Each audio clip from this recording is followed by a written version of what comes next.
You know, this song, Shooting Stars, is one of the first songs that I remember being promoted for the Mighty Death Pop. And what I mean by that is on ICP's Twitter account months before the Mighty Death Pop's release. In fact, even before the Mighty Death Pop was finished being recorded, before they did the live internet streaming recording session. So anyways, what I'm saying is that ICP put out a tweet telling Juggalos to attack Chris Brown's Twitter account. Because this song, Shooting Stars, is a story of Jay driving from Detroit to the Grammys, showing up at the Staples Center to kill Chris Brown and shock the industry crowd. So, what if I killed that famous motherfucker, bucked him in his seat, blew his guts out his tux, because he beat his woman and everybody's still on his nuts? And of course he's talking about Rihanna, his even more famous girlfriend. Well, what's your favorite Rihanna song? Probably couldn't pick one. I'm not too familiar with her music. Exactly. What's your favorite Chris Brown song? Trick question. I don't even know what Chris Brown sings, but apparently he is hella famous because even after giving her black eyes, just beating the fuck out of her face, he is still revered as a mainstream sex symbol and, you know, poster boy for the music industry. So ICP says this message that it's sending for Chris Brown to be getting all this attention after beating the shit out of his girlfriend, it has to have a bloody ending. And so Jay's going to pose as security. But he ain't safe, he's just pretending, you know what I'm saying? I love it. Yep. I love this song because Jay's just like sneaking right in the fucking front doors. Violent J is painting the picture.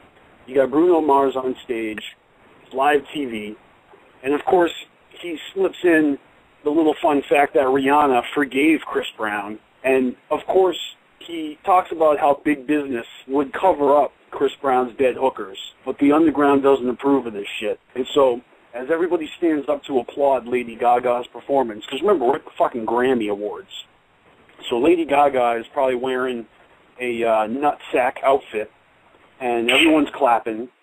Violent J gets Chris Brown in the throat. He falls back. His eyes are still open. Everybody thinks that he's just dazed from excitement from this Grammy performance of Lady Gaga, but really, Violent J killed him. And the whole hook at the end is, what if I killed him? What if I shot a star out the sky? A piggy's got to have wings before he can fly. And there's an expression. I believe that when pigs fly. And, yeah, right, when pigs fly. It really means it's never going to fucking happen. Of course, Chris Brown is not really going to be assassinated by Violent J, but Violent J has decided to point out a motherfucker who has been exposed for beating his girlfriend, just completely smashing her face, and then somehow he is still allowed to be a mainstream superstar. And Violent J's opinion is that he fucked up his chances and that he should step down and make room for the next guy who isn't a woman beater, someone who actually deserves the spotlight to be pushed by the big business. And of course, big business isn't going to, you know, reprimand Chris Brown for beating his girlfriend. Of course, they're going to keep on, you know, promoting him, and it really is kind of an ugly situation. Violent J is not necessarily being a whistleblower here, but this whole thing about accepting this horrible behavior. And of course, the other diss track on this album is towards Dog the Bounty Hunter, who is a racist motherfucker. And so this is just one out of two name drops on the Mighty Death Pop. And hello, DonChaos. Do you have any thoughts on this track? Well, all I can remember is I knew they were going to call some people out, because remember on the Mighty Death Pop infomercial, they said this time they show no mercy on who gets called out this time.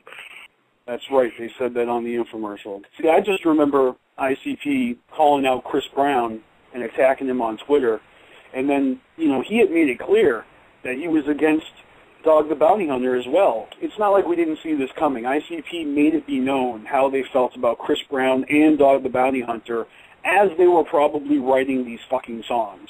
And Jay's probably sitting there writing this fucking verse. And then he gets on his phone and he's like, you know what, Juggalos, let's go attack Chris Brown's Twitter. So I thought that was kind of funny. Whether or not you like this song, in full-fledged Violent J status, Chris Brown is getting fucking snuffed in this track. So I thought that this was going to at least create a backlash of anger or people defending Chris Brown, but I swear, ICP only gets attention for the stupid things that don't matter about nothing, like magnets. But when they come out and say something like this, they're virtually ignored. Do we have Panic on the line? What's up, man? How you doing, dude? Nah, I'm just chilling, and you? I'm doing pretty good. I don't know how much of the podcast you've heard, but... Honestly, I side with ICP. I think it's ridiculous that he even still has a status or a name out in the mainstream, and that just shows you what kind of people the mainstream is, you know, that he beat the hell out of some girl. It probably didn't deserve it, and even if she did, you know, it's not enough to beat the fucking shit out of her. Do we know what that argument they had was about, or was it him being a drunk? I mean, isn't he only like 21 years old or something? Yeah, he's pretty young, but he has no business having the lifestyle that he did before because he really don't deserve it anymore, you know what I mean? But apparently there's people out there that just don't give a shit, and apparently I think they've even done a song since after. I'm not real sure, I don't really keep up, but I could have swore I heard that they were hanging out again or they did a song together or something.